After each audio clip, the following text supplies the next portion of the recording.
today. All right, so I'm just gonna dive right in.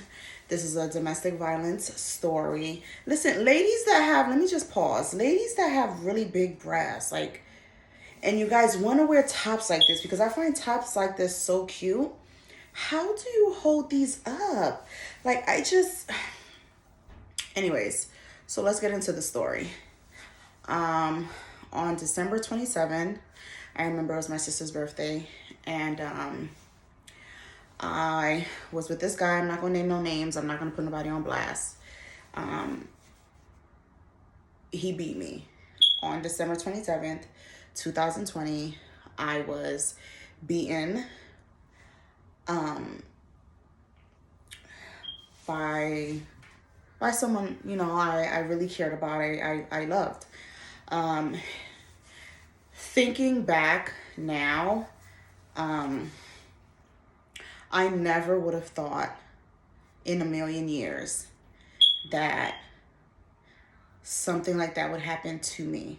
We're at home and we watch the news. If you watch the news, you hear about all these women getting beat, kidnapped, raped, they're getting hurt, and you just never think that it'll be you. So when it happened to me, I wasn't shocked because it was already happening. To tell the truth, it was already happening to me. That person was constantly putting their hands on me. It was just that beating was the worst. So, I never thought that it would go that far. So for it to go that far, it really broke me down. I ended up going back to the house that same night after the beating, with the cops to pick up the kids' stuff, pick up some clothes for me because I knew that I just couldn't stay there anymore.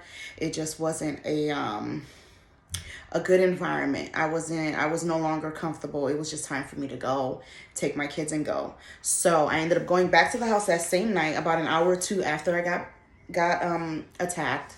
The officers waited for me to get some of my kids' clothes. I was telling the kids to hurry up, get their boots, get their book bags, don't forget their iPads, yada yada yada.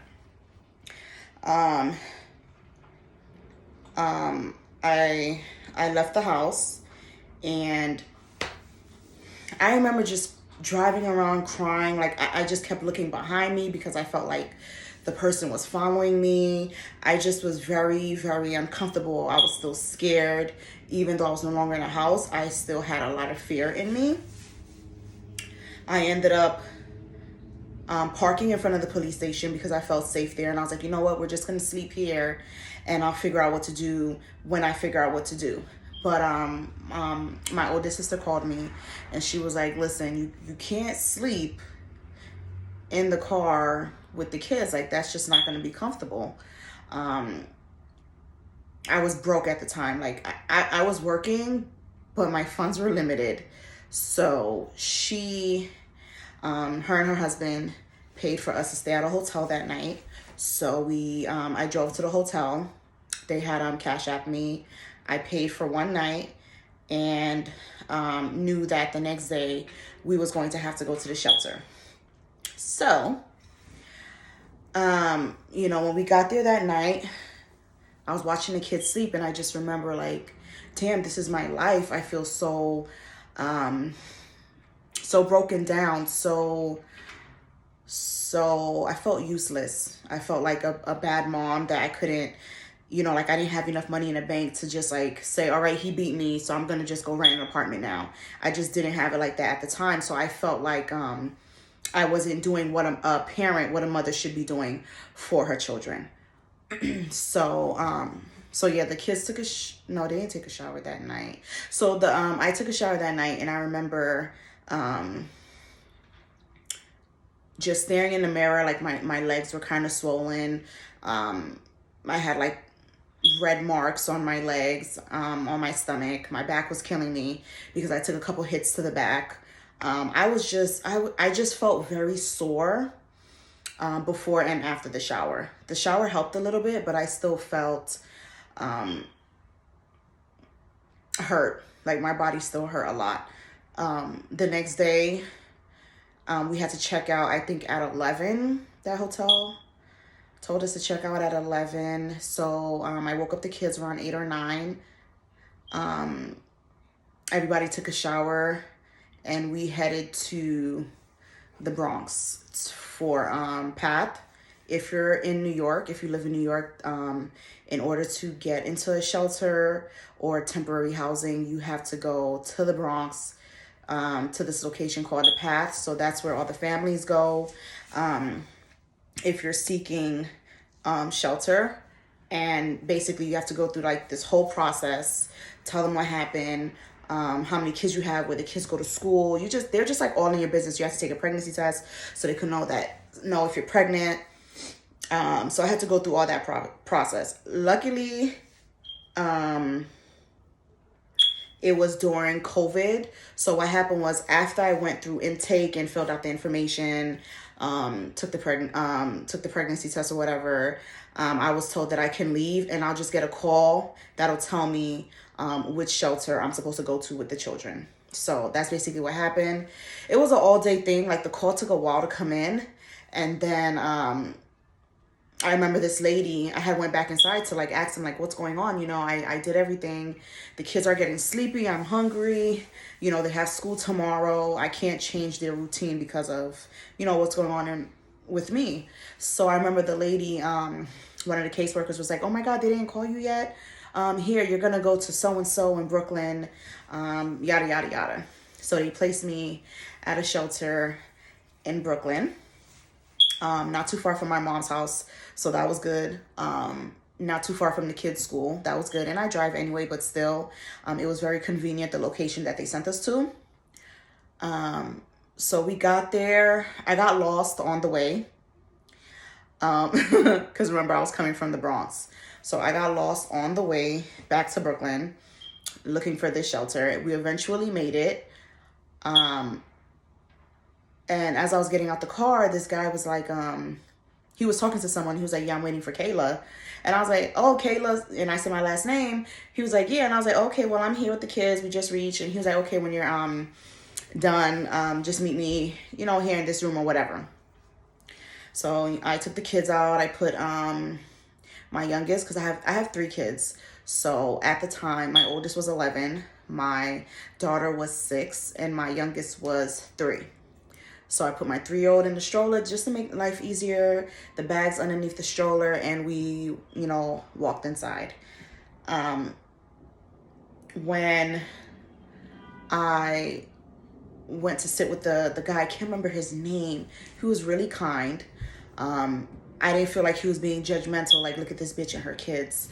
Some people, they give you that vibe like they're judging you. He was very kind. He started off asking me, like, why are you here? I don't want to cry. So he asked me, why am I here? And I was like, I told him what happened. I was like, I got beat. And I just don't feel like it's a safe environment right now. He asked me if I was pressing charges. I said no. And he just walked me through the whole process and the rules of the shelter. So if you've ever been in a shelter, you know that there are rules, okay? And if you don't follow the rules, you got to get the fuck out. Like, they will put you out. They will put your things behind the door. They would lock the door. And that's it. You got to start the process all over again if you don't follow the rules. And when I say rules, I mean signing in and out. So when I would go to work, I would sign out. When I would come in, I would sign in. Whenever I would leave and enter, I had to sign in and out. Basically, it was just annoying. Like, I was complaining for like the first 6 months. And I remember my friend was like, Kayla, just suck it up. And I was like, these fucking bitches is getting on my nerves. So, that's basically what happened. I had to sign in and out. I had to follow all their rules. We weren't allowed to have a big screen TV. If I did buy a TV, it had to be, I think, 20 inches or 18 inches. They would come in whenever they feel like it to check the apartment, because I had a 1-bedroom. So it was in a brand new building, and some of the floors were sheltered families, and then the other floor was regular tenants. So yeah, I was in a 1-bedroom. It was very beautiful. We didn't have access to the balcony because we're a shelter family, but it was still nice. So yeah, that's what some of the rules consisted of: signing in and out, keeping the apartment clean, just the basics. I think the worst part for me was when they would knock on the door at any time to come inspect the unit. They called it a unit. And I think they did that on purpose so families wouldn't get comfortable saying my apartment or I'm going home, because they just didn't want you to get used to being there. At the time, I was working 2 jobs, so they didn't really bother me, and I was barely there. We did all of our meetings through the phone, and when I say meetings, I mean I would have a meeting like once a month with my caseworker, and she would go over financing and stuff like that, ask me if income changed or not. They made me get on welfare. Like that's another rule. That's another requirement. So when you're going through the shelter system, whether you're working or not, you have to sign up for welfare, which is public assistance, because they're the ones that pay for the unit, if that makes sense. You're not paying for yourself to be there. Welfare is paying for you to be there. So that's basically what happened. And then it also helps the mothers that are not working, or the families that are not working, to get cash assistance. Because I was working, all they did was pay the unit for me. I didn't get cash or anything. But so yeah, that was my case. So we would have the meetings once a month. The case manager would go over, if I'm working my job, everything like that. I had to give job verification letters. I had to do all of that. Like they're in your business. So if you've ever been in a shelter, you know exactly what I'm talking about. They are all up in your business. Like they just want to know everything. They're just fucking annoying. I remember I had got written up because I came in, I think at 11 instead of 10. Like I just felt like I was being treated like a child. But their theory is, if you can't come in time, then that means you have somewhere to go, basically. So that's what it was. So I tried as much as possible to sign in on time, because I really didn't want to start the process over. And I felt, how do I say it? Relieved. I felt relieved to come in with my children and lay down and sleep. I knew that nobody there was gonna hurt me. Whether or not I had to follow their rules, I felt safe there. So I did what I had to do to get in and get out. So yeah, that's what happened to me after the beating. The person that had beat me, I could never say that I hate him. I feel like hate is a strong word. Nobody really hates you.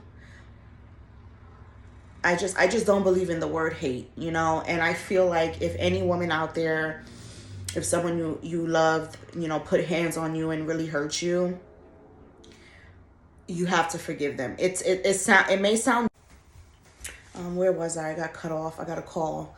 Yeah, I feel like hate is a very strong word. And I know that there's other women out there that have been attacked by a loved one. If I was to give you advice, because I've been there, I would say to forgive that person. It might take a while. You're not going to forgive them right away, because obviously you're hurt. You love that person, and they beat you, they hurt you. It takes a lot to forgive, but I would say work on forgiveness, because you're never truly going to be over the situation unless you could really look yourself in the mirror and say, I forgive this person. It took a lot for me to, and I'm not going to say I'm over it, because there's some days where I get mad all over again just thinking about it or seeing the person. So I don't think that I'm over it. I think that'll still take a lot more time. Everyone heals differently and at a different pace. For me, it's hard to let go when somebody really hurts me. And that was like a different type of pain. I don't really talk about it. This is my first time talking about it on live or whatever. But like I said, it took a lot for me to forgive that person. And I still think that I haven't forgiven him fully, if that makes sense, because I feel like if I did forgive him fully, I still wouldn't get angry about it, or I wouldn't say certain things to the person and remind them what they did to me constantly. So that's another thing, if you're gonna forgive somebody and accept their apology, work on trying not to constantly throw the incident or whatever happened in their face, because that just means you're just not over it. It's the you haven't really fully forgiven them. So if you guys are wondering why I got my ass beat, because you're probably thinking like she's just telling the story, but she didn't tell us why. There's always a reason. So what happened was, I was living with this guy, and like I said, he was putting his hands on me from time to time. And I remember I had woke up one day. I was my back was killing me. I was in a lot of pain, and I knew something was wrong. So I went to Brookdale. That's a hospital in Brooklyn. I went there. When I got there, they gave me, I think it was ibuprofen, 800 milligrams. And then the pain started fading or whatever, but I knew something was wrong. They took me to do an x-ray. And it was a kidney stone. So that's what was causing the pain. So after they gave me morphine, I was supposed to be discharged. As soon as they gave me morphine, a few minutes later, I threw up. So they kept me overnight, and I ended up staying overnight. I ended up getting discharged about an hour or two later. I went home because I had stopped throwing up. They wanted to make sure that I wasn't throwing up anymore. I get home, and basically,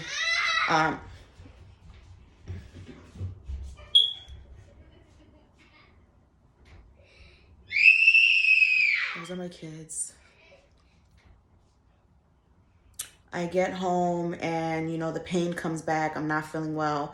Every time I go to urinate, it's like a little trickle. Nothing was barely coming out. And obviously that's not good to have backed up urine in your system, male or female. So towards the end of the night, I was drinking all day, but I wasn't urinating enough. Towards the end of the night, in the middle of the night, I drank some apple juice. A few minutes later, threw it back up. Again, called 911 for them to come get me because the pain in my back was hurting a lot. That's where your kidneys are. So they took me right back to the hospital. Long story short, I ended up having a procedure where they had to stick in a tube that opens the urethra, I think it's called. And basically that helped the backed up urine, come out, because that's what was causing the pain and causing me to throw up. The urine wasn't flowing properly. I was discharged about 2 days later. I got home, and I was attacked the day after surgery. And I just couldn't believe the person did this. I was just like, damn, I just got out of surgery. Are you fucking kidding me? I mean, I didn't say that to him, but I was just like, in my mind, I'm just like, damn, just got out of surgery and you're attacking me? So yeah, he had basically pulled me off the bed by my leg, and my back hit the floor. And I screamed. It was very painful. And I'm just like, please stop, my back. And he must have slapped me 3 times on my back and my legs. So that's that. After that, I went to him one morning in the kitchen, and I said, you know what? I really see you differently. And it's over, I'm going to be leaving soon. It's over. I can't do this anymore. For you to beat me after surgery shows me how much respect, love you have for me. And it's just not there. So I had broke up with the person. For me, we were broken up, but I was still in a household. But I started talking to someone else, and I basically stopped having sex with the guy that I was living with. And he would try to, do certain things at night. And I was just like, stop. Stop. I'm not doing this with you. And it led to him getting angry one night. And he's like, call that nigga right now. And I'm like, what are you talking about? And he's like, call that nigga you fucking right now. You ain't fucking me, so call him. And I was like, I'm not calling nobody. I was sitting on the bed with a yellow tie dress. And he kept saying, call him. And my heart started beating fast because I'm like, all right, shit is about to get real. And I was like, let me just call somebody else that's not the actual guy that I'm seeing at the time, to avoid any problems. I just didn't have anybody to call because, I don't really talk to a lot of guys like that. So I ended up having no choice but to unlock the phone and call the guy that I was seeing. When I unlocked the phone, he pulled off my dress and he beat me on FaceTime in front of the guy that I was dating. I always say that was the worst beating because it was on camera, it was done in front of a stranger or somebody I was getting to know. I felt humiliated for him to do that to me on camera. It's one thing to take multiple hits and beatings behind closed doors. It's another thing to get a beating on camera. So I think that's another thing that played a very important part in the forgiving, because I felt like, damn, like you really played me. You really humiliated me. It was a lot. And like I said, I feel like I'm still working on it because I say that I forgave him and I don't hate him, but I still mention it to the person every time I get upset, like, don't forget you beat me, or, so I'm still working on me. And that's pretty much how I got, attacked on December 27th, 2020. If you guys have ever been attacked, men or females, leave a comment below and let me know how you dealt with the situation, if you forgave the person, and if you're still in a domestic violence relationship, do you have any plans of walking away? It does get dangerous. Sometimes you're not able to walk away, and even if you do walk away, in some cases that I've seen, and I'm not trying to scare anyone, women have walked away and moved on and still end up dead. So, ladies and gentlemen, be careful out there. Keep your hands to yourself. And like I always say, make good choices. China out.